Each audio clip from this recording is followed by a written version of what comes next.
Hola, ¿qué tal? Muy buenas tardes a todas y todos. Sean bienvenidos a Constituyendo la República, este podcast en que conversamos cotidianamente sobre la Convención Constitucional y todo el trabajo relacionado a esta fundamental instancia republicana.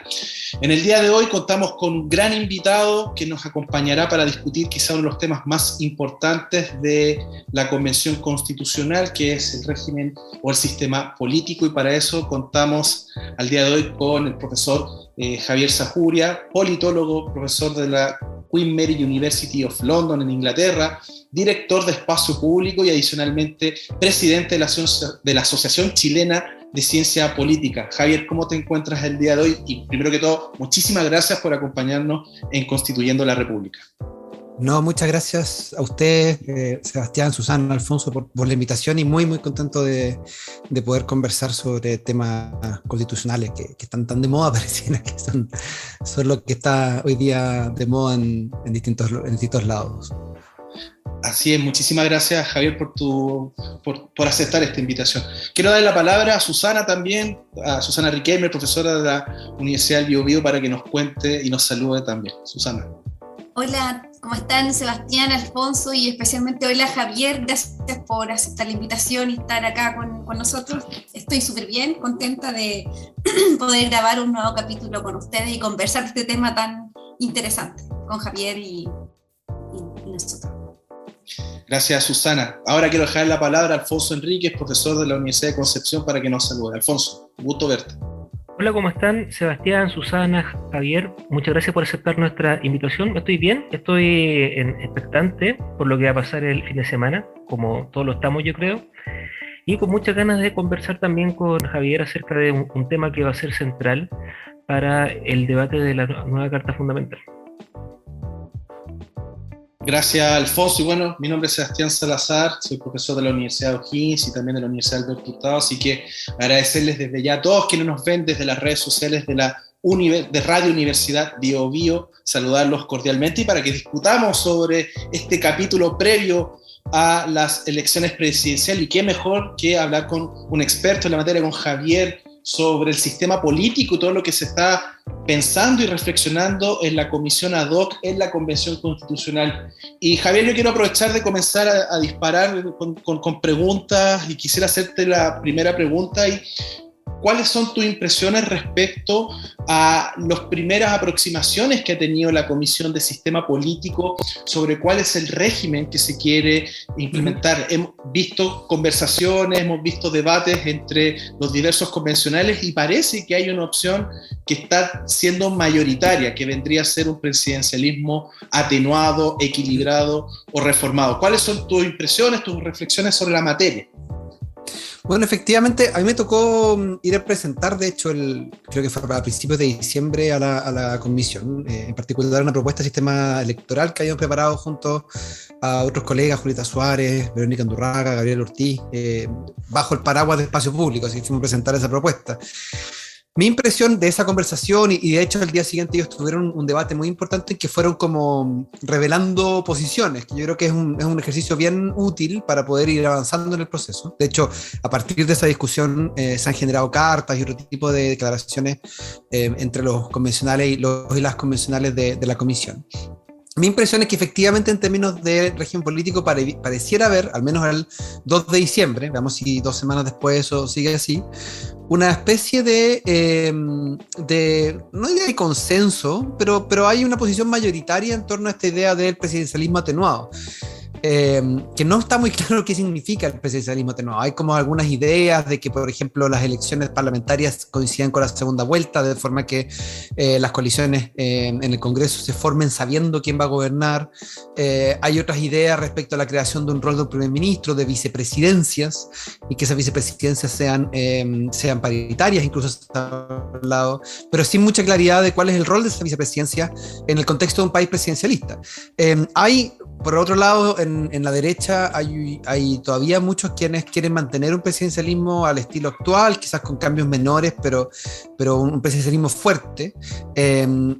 Y en el caso de convencionales del Frente Amplio, había inicialmente una postura a favor de un parlamentarismo. Fernando Atria lo había dicho de forma bien explícita, él es uno de los miembros de la comisión que viene del Frente Amplio, pero la semana pasada sacaron una carta en la que estaban dispuestos a encontrar un punto en común con la idea del parlamentarismo, perdón, con la idea del presidencialismo atenuado. Pero ojalá trayéndolo más hacia la vera del parlamentarismo. Yo creo que por ahí va a estar el encuentro, en una especie de parlamentarismo presidencializado o presidencialismo parlamentarizado. Bueno, de hecho, el presidencialismo parlamentarizado como nombre lo acuñó Pamela Figueroa junto a Nicolás Izaguirre y a Tomás Jordán cuando tienen un libro sobre el tema. Entonces, yo creo que por ahí van los distintos caminos, pero mira, todos estos nombres de presidencialismo atenuado, parlamentarismo, no sé qué, son categorías analíticas que en la ciencia política o la sociología política se le dan a estos regímenes, pero la verdad es que no hay dos parlamentarismos iguales, no hay dos presidencialismos iguales, y es mejor empezar a conversar sobre el contenido de los distintos proyectos, más que ponerle chapas, creo yo. Esa sería mi impresión por ahora. Eso yo creo que es como va a partir en términos del debate. Gracias, Javier. Bueno, eso es, lo que tú estás comentando es importante y es interesante además como plantearlo desde la ciencia política. Y ahí quizás quería, no sé, preguntarte o aprovechar que estás con nosotros hoy día conversando, de que pudieras un poco profundizar en lo que significaría además un régimen distinto al que tenemos hoy en día. Uh-huh. Se plantea, ¿cierto?, de que hoy día estamos ante un sistema hiperpresidencialista. Hay quienes señalan que no estamos en un sistema hiperpresidencialista, exacto, sino que ahí hay algunos temas que pueden llamar a la confusión y plantear esto que se plantea como semipresidencialismo, presidencialismo atenuado, presidencialismo parlamentarizado, que es lo que tú acabas de señalar. Entonces, no sé si tal vez pudieses comentar qué significaría esto y cuáles serían las consecuencias en este momento, positivas y negativas, las ventajas, claro, y desventajas para un país como el nuestro y que tiene además un sistema de partidos que es multipartido y que además podríamos señalar. También te pregunto, ¿cuál es tu visión que no hay coaliciones tan fuertes, digamos, que estamos en un proceso de alta fragmentación? ¿Cómo lo visualizas? ¿Cuáles son las ventajas y desventajas? Más que dar una receta, como tú dices, como en particular, esto debiésemos hacer, sino que mirar esto en perspectiva, porque en realidad no hay una receta única, porque cada país además es diferente, podemos tomar experiencia, pero eso en términos generales, Javier, ¿cómo lo visualizas tú? Mira, lo que tenemos hoy día en Chile es un presidencialismo que es heredero del presidencialismo norteamericano y que se transmitió por casi toda América Latina. O sea, es un sistema bien presente en América Latina. Algunos podrían decir que es una especie de rasgo neocolonial de la influencia que ha tenido Estados Unidos y su sistema en la formación del proceso de independencia, de Sudamérica en principio, y después del proceso de independencia en el resto de América Latina. Yo creo que eso es una forma correcta de entenderlo. ¿Qué caracteriza al presidencialismo? Es la noción de que el jefe de gobierno y de Estado, que recae en la misma persona, ambos roles, o sea, la representación del Estado frente a otros Estados y el gobierno, la jefatura del gobierno, recae en una persona que es electa directamente por la ciudadanía, mientras que existe un Congreso que es electo directamente también por su parte.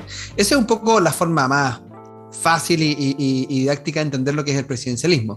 Después, cuando se habla que en Chile hay un presidencialismo o un hiperpresidencialismo, en general se refiere a los poderes que tiene el presidente o el ejecutivo, sobre todo en dos elementos. Uno en la capacidad que tienen de controlar la agenda legislativa, algo que se ha visto en entredicho en este último gobierno, por cierto, pero eso ha sido porque ha perdido el apoyo de su mismo sector. Y por otro lado, la capacidad que tienen de gobernar sin el Congreso, que es lo que se llama el gobierno por decretos o la potestad reglamentaria del presidente de la República, que es ¿qué tan grande es la posibilidad del presidente de gobernar por decreto? de simple, por su sola decisión, de tomar opciones. Y en Chile es bastante amplia comparado con otros países. Yo no quiero entrar en el debate si es hiperpresidencialismo, si no es hiperpresidencialismo. Le dejo ese debate a Carlos Hunedo y a Christopher Martínez que conversen por su cuenta y encuentren un punto en común. Pero es cierto que Chile tiene ciertas características que hacen que el Ejecutivo tenga, en el papel al menos, un poder bastante alto. Ahora, ¿cuál es el problema con esto? Uno dice, bueno, Estados Unidos lleva no sé cuántos años, los países de América Latina tienen muchos años. Hay varias cosas que uno puede plantear. En primer lugar, pareciera ser, y esto es una hipótesis, no es una observación tan informada, que el presidencialismo funcionaría mejor en países federales, o eso es la impresión que tenemos en el caso de Estados Unidos, en el caso de Argentina, en el caso mexicano, en el caso brasileño, donde hay cierto contrapeso a ese nivel. Pero hay otro tema más importante, y es algo que se discutió en la ciencia política hace muchos años, y es que en los presidencialismos existen dos fuentes de la legitimidad. Por un lado está la votación que recibe el Congreso, que es directamente del pueblo, y la votación que exige el Ejecutivo, el presidente o la presidenta, que también viene directamente del pueblo. ¿Cuál es el problema con eso? Es que cuando ambos no se encuentran y generan estos bloqueos en formas de gobernar, en el fondo lo hacen en nombre de estas legitimidades otorgadas por el pueblo. Entonces la misma fuente de la legitimidad le estaría otorgando legitimidades a dos polos contrarios. Y eso genera, en general, un problema de gobernabilidad. Uno de los, y esta es como mi tesis que he tratado de empujar cuando hablamos de estos temas, es la idea que en Chile uno de los factores que ha contribuido al declive de la confianza institucional es precisamente que los gobiernos tienen poca capacidad de llevar adelante sus propuestas. Y esa poca capacidad de llevar adelante sus propuestas está muy relacionada con la incapacidad de movilizar al Congreso. Y en ese sentido, sistemas donde la jefatura de gobierno está asociada a las mayorías parlamentarias, como en el caso del parlamentarismo, tiene la ventaja de que le otorga más posibilidades al gobierno de cumplir con el programa con el que fueron electos. Entonces, ese es como a grandes rasgos la situación que hay hoy día. En el caso chileno, hay distintas formas en las que podemos entender. En la medida en que existan estas dos legitimidades, o sea, que exista la idea de que el jefe de gobierno se elige directamente de forma separada al Congreso, o sea, que se eligen en dos votos, por ejemplo. En la medida que eso siga ocurriendo, nosotros vamos a seguir teniendo el problema de legitimidad.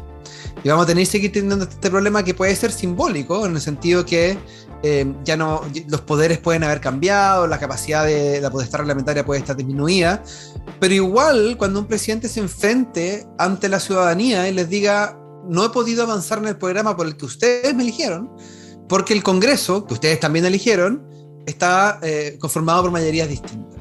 Y eso no se va a resolver en la medida en que sigamos eligiendo al presidente o al jefe de gobierno, podemos llamarlo como queramos, de una forma directa, y al Congreso también. Entonces, el presidencialismo atenuado que se propone hasta ahora no cambia eso. Lo que sí cambia es la idea de las elecciones parlamentarias post-presidenciales, porque así se esperaría que se formen coaliciones legislativas que estén asociadas directamente al presidente, pero puede pasar todo lo contrario. O sea, el caso francés es así, y a veces puede pasar todo lo contrario, es decir, que la gente diga, ¿sabes qué? No me gustó el que ganó el presidente y voy a darle todos los votos al contrario, y ahí se genera un bloqueo consistente. Entonces, a mí personalmente me gustan, creo que en el caso chileno, en el contexto en el que estamos hoy día, con una crisis de confianza institucional tan fuerte, creo que tenemos que tener gobiernos que sean capaces de hacer delivery, que sean capaces de entregar lo que prometen. Y tenemos que diseñar los incentivos institucionales para que eso ocurra. Un sistema presidencial, en mi opinión, se cae en eso. No es capaz, por un tema de diseño, de cumplir con ese objetivo. Hay un punto, Javier, que yo quería tocar, que esta discusión sobre si efectivamente el presidente si este presidencialismo realmente reforzado formal o materialmente, que esta discusión que plantea Uneo y que también plantea Christopher Martínez, yo creo que hay dos elementos donde efectivamente uno puede determinar que efectivamente este presidencialismo formal, que es extremo, se materializa. Creo que es el nombramiento de autoridades, creo que ahí se ve muy bien esa situación, sobre todo por la confusión que hay entre jefe de Estado, jefe de gobierno y jefe de la administración. Ese es un tema concreto que hay que atacar para efectivamente reformar esta idea de presidencialismo atenuado. Y el segundo, que es mi fetiche, que tiene que ver con todo el tema de la economía política constitucional, y que efectivamente todo lo que tiene que ver con el trabajo de la administración fiscal y financiera del Estado, donde están los controles sumamente centralizados y tecnocratizado en detrimento de la representación que tiene el Congreso. Creo que esos son los dos grandes puntos donde se puede ver efectivamente si este hiperpresidencialismo que se ha criticado es tal y no esta versión nominal que plantean los profesores Martínez y Uneo en términos más de actividad política. Eso es lo que yo les quería plantear brevemente. Sí, mira, en ese sentido, a mí lo que siempre me pareció como interesante comprender o estudiar, y un poco uno lo puede ver en las ex colonias británicas o en los países de Europa del Este que asumieron el parlamentarismo después de la caída del muro y la caída de los socialismos reales, lo que era así, es el efecto que ha tenido o que tuvo los regímenes parlamentarios en la formación de servicio civil, por ejemplo.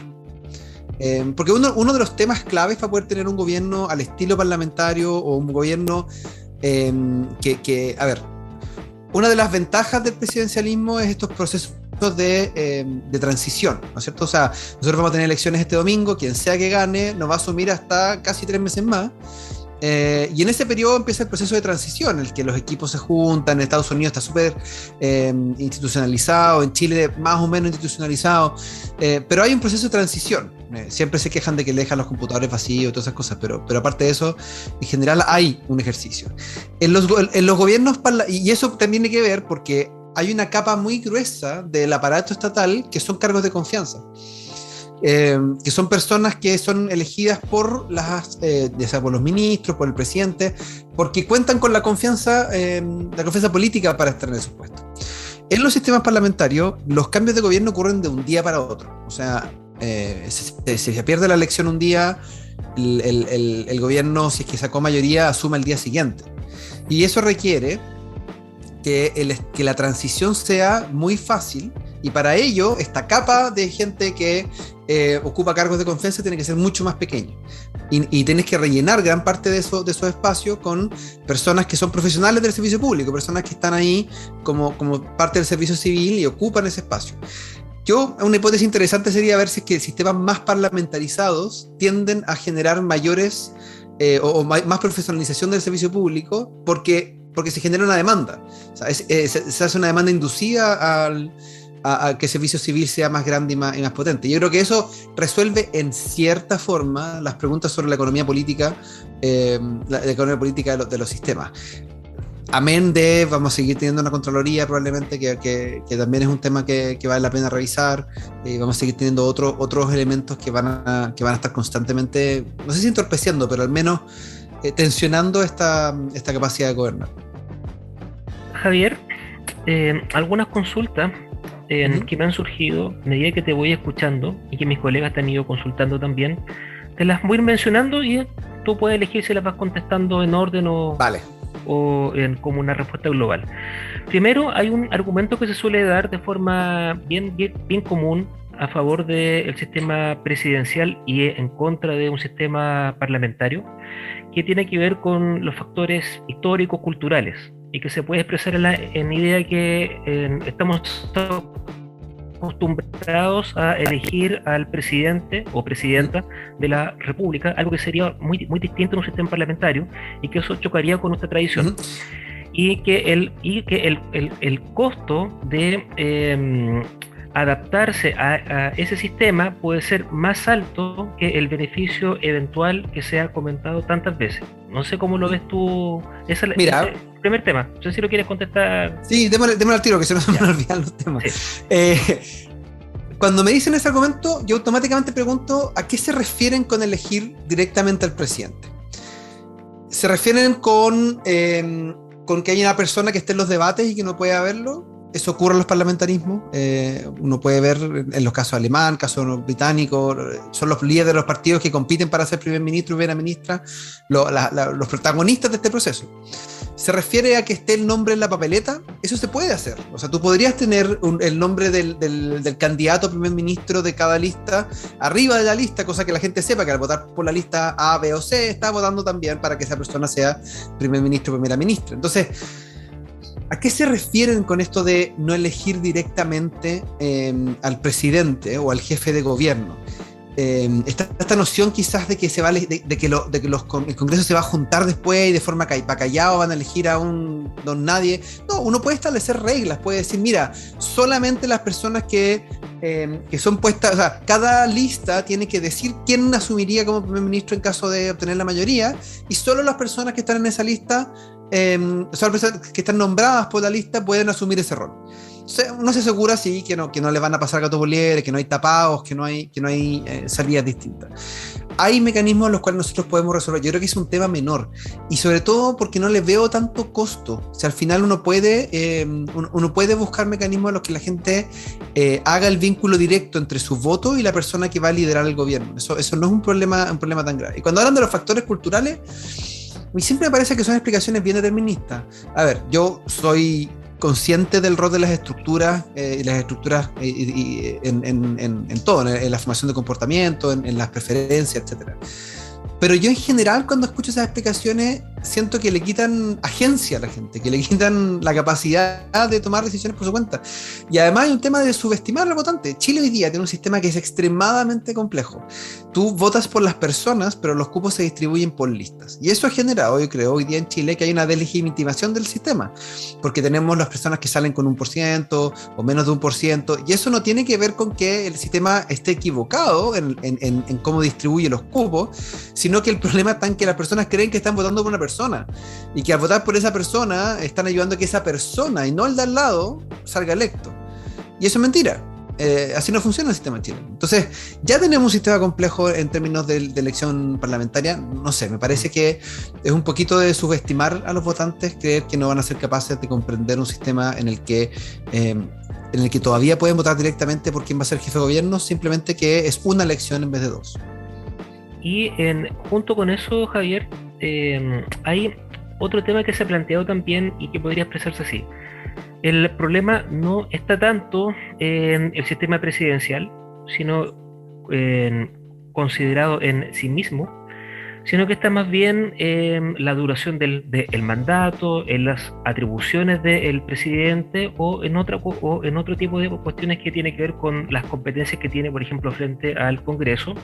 O también el problema estaría dado con el sistema de partidos que nosotros tenemos y con el rol que los partidos juegan al interior de nuestra democracia. Entonces, un argumento podría ser: no cambiemos el sistema presidencial, hay que mantenerlo con algunas atenuaciones, sino que el problema real estaría, por ejemplo, en las atribuciones efectivas que tiene el presidente por un lado, y tal vez en hacer unos cambios importantes en materia de sistema de partidos políticos. No sé cómo ves tú esos temas.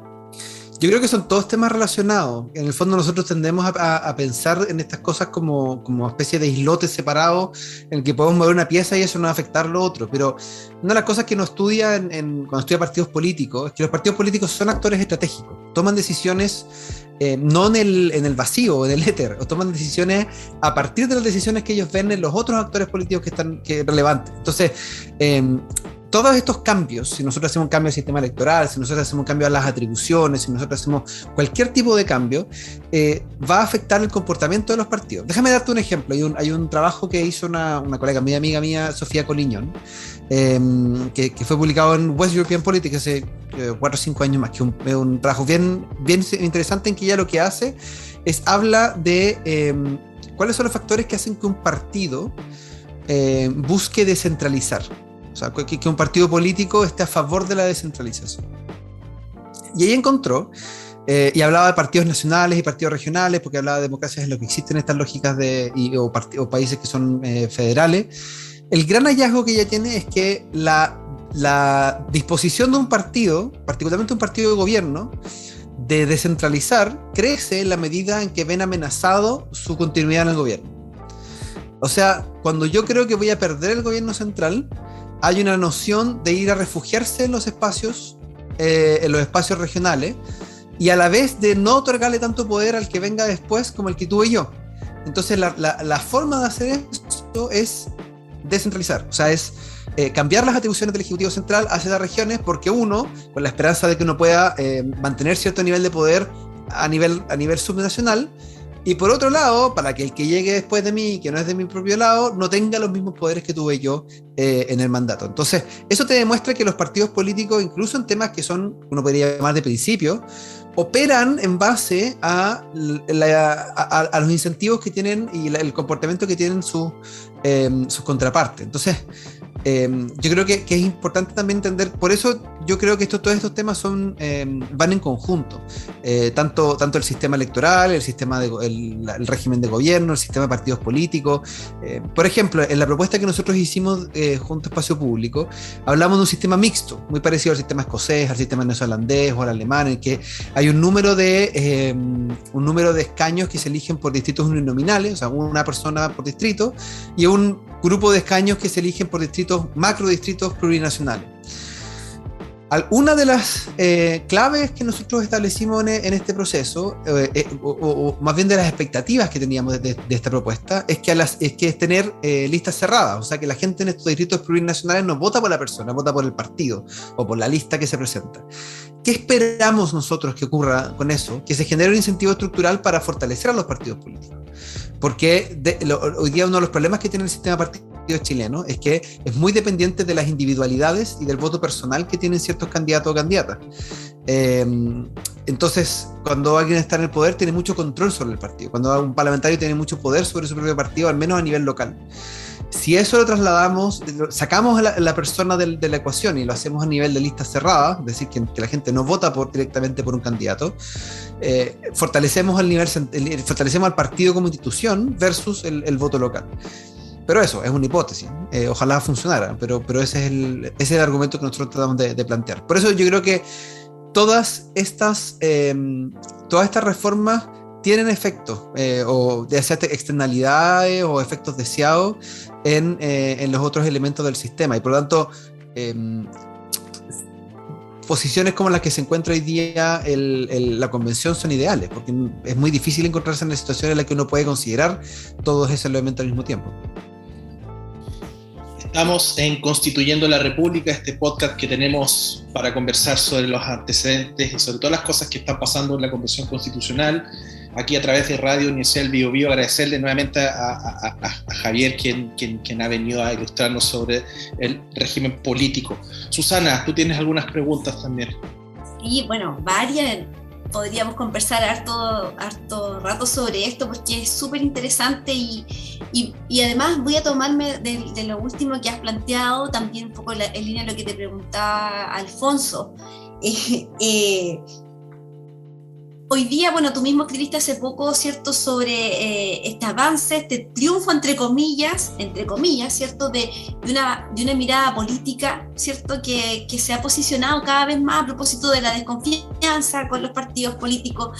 También, yo no sé, tal vez de mala forma podría decir que hay una herencia de esta idea de democracia representativa que ha hecho que finalmente tengamos esta mirada de una sola persona que está, es como máximo o máxima líder, ¿cierto? Y que en realidad hay todo un sistema de partidos. Recuerdo cuando fue el proceso constituyente, la elección de los convencionales, hubo que explicar muchas veces, pese a que ya teníamos esta experiencia, ¿cierto?, de votar por el Congreso Nacional, hubo que explicar mucho sobre la elección de convencionales. Y fue bastante interesante porque era una elección similar. La diferencia era que estaban los escaños reservados y estaba el mecanismo de paridad. ¿Ya? Entonces, ahí está como ese punto que tú tocaste y que me pareció súper interesante, y es ¿por qué en realidad? ¿Por qué hablamos de esto cultural? ¿Por qué nos subestimamos? Y en realidad también podemos generar estos cambios y aprender. A propósito de lo que decías al principio, que bueno que hoy día estemos hablando del sistema político, de cómo va a ser la distribución del poder, el diseño institucional que vamos a tener es súper importante. Y ahí, bueno, Dos cosas tal vez. Quería como pasar ahora como para no tampoco agobiar tanto con preguntas, es un poco como esta diferencia que pudieras comentar sobre el sistema. El Congreso Nacional que ya tenemos es bicameral y hay bastantes críticas, por ejemplo, que también se plantean, pero también desde una mirada muy reduccionista, en el sentido de que no, hay que disminuir la cantidad de escaños, hay que hacer esto, debiésemos pasar a uno unicameral, pero es como muy así como lanzando ideas, entonces un poquitito así como darle ese contexto y ese contenido de por qué. Por ejemplo, yo considero que sería interesante que mientras más representantes tengamos, mejor. Y lo que me estás comentando sobre lo de este sistema de lista cerrada, a propósito de lo que comentaste recién, me parece interesante. Eso y lo último, con esto ya no es un poco el tema de cuál va a ser el desafío del próximo gobierno para este proceso que se viene, ¿cierto? Que ya estamos trabajando y el plebiscito de salida y cómo lo visualizas tú. Eso, Javier. Uno de los problemas, creo yo, que tiene el sistema chileno es que tiene un bicameralismo simétrico y congruente. ¿Qué significa eso? Simétrico es que los poderes de ambas cámaras son espejos en términos del proceso legislativo. Tienen distintas atribuciones.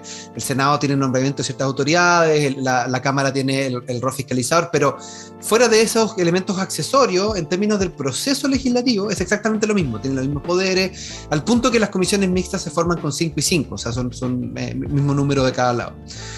Y cuando no hablamos de congruencia, nos referimos a que el sistema de representación es el mismo. O sea, son distritos plurinominales asociados a distribución regional o provincial. En el caso de los senadores es regional. Y los distritos se componen en ese ejercicio. Y el sistema de elecciones es exactamente el mismo. O sea, uno vota por la persona, pero al final se va a la lista, existe la misma lista, etc. ¿Cuál es el problema de eso? Que uno genera competencia en un proceso que uno debería entenderlo de forma más cooperativa. Y segundo, que yo creo que es interesante, es que del punto de vista de los incentivos de los actores que necesitan influir en el proceso legislativo, hay muchísimos más incentivos para ir al Senado que para ir a la Cámara, porque en el Senado yo tengo que convencer a 3, 4, mientras que en la Cámara tengo que convencer a 20. Porque en el fondo, como tienen el mismo poder, el valor en términos relativos de un senador es mucho más alto. Y eso ha generado ciertos términos de captura de poder. Hay una serie de literatura sobre el negativo de esto. Ahora, ¿qué es lo que ocurre en otros países? En otros países existen sistemas que son asimétricos e incongruentes. Es decir, los poderes de las cámaras son distintos y las formas de elección son distintas. Y también hay países donde hay unicameralismo, o sea, no existe una segunda cámara. Yo, en el caso chileno, por las complejidades del país, creo en la necesidad de tener un bicameralismo que ojalá sea asimétrico e incongruente para que la Cámara de Diputadas y Diputados sea el espacio de representación política, donde las fuerzas políticas y correcciones de género o de pueblos originarios se den, mientras que el Senado, o como quiera que se llame la Cámara Alta, sea un espacio de representación regional. A lo mismo que ocurre, por ejemplo, en Argentina, donde cada región elige el mismo número de senadores. ¿Por qué es importante eso? Porque da lo mismo el sistema electoral que tú establezcas, siempre vas a tener al centro, no solo representado, pero el poder va a estar muy fuerte en el centro, y eso atenta contra la representación regional y atenta también hoy día fortalecimiento de las regiones y de los gobiernos regionales que son electos y que por lo tanto uno debería esperar que el proceso vaya hacia el fortalecimiento de las capacidades regionales, no solamente en términos presupuestarios y de gestión, sino también capacidades políticas. Pero también uno podría establecer que las atribuciones sean distintas. Como es la Cámara de Diputadas y Diputados la que tiene la representación ideológica e incluso descriptiva del país, por el tema de los cupos reservados, etcétera, que esa es un poco la propuesta que nosotros hacemos en espacio público, uno podría decir perfectamente que esa Cámara tenga la primacía. O sea, por ejemplo, si es que todos los proyectos de ley partan en la Cámara de Diputadas y Diputados, que por lo tanto el Senado solamente Cámara Revisora, que el Senado no tenga derecho a veto, salvo en aquellas cosas que le quiten poderes a las regiones, porque en el fondo tiene un ethos de representación regional. O sea, en aquellos casos en que se busque centralizar más la toma de decisiones, ahí el Senado puede poner la pata y decir que no. Y en todos los otros casos, si es que el Senado rechaza, la Cámara podría insistir con un quórum más alto, hay distintas fórmulas.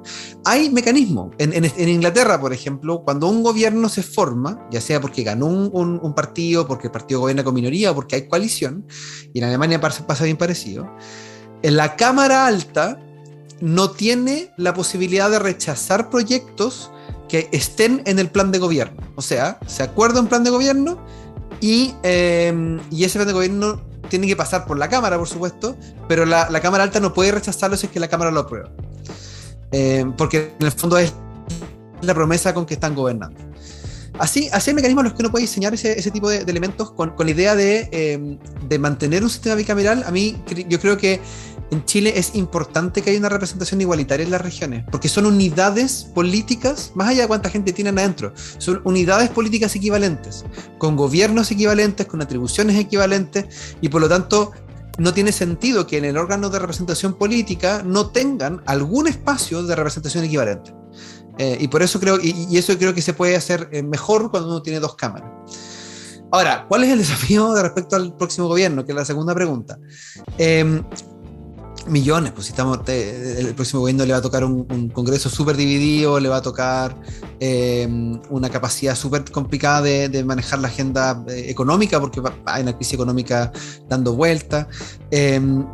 Pero en términos del proceso constituyente, yo creo que hay dos proyectos muy distintos. O sea, por un lado hay el proyecto José Antonio Caz, un proyecto que se ha opuesto tenazmente al proceso constituyente, que acusó muy fuerte el acuerdo del 15 de noviembre del 2019, que fue muy duro con respecto al rechazo, y que por lo tanto uno podría esperar que en la medida en que el que no le guste el resultado de la convención, va a ser muy duro en no apoyarlo, y eso trae preguntas, porque en el fondo tiene el poder del Estado va a tener el poder del Estado en sus manos para poder tomar decisiones. Y además hemos visto como la campaña ha andado muy fuerte en torno al surgimiento de desinformación y de noticias falsas. No me extrañaría que algo así ocurriera en el plebiscito de salida.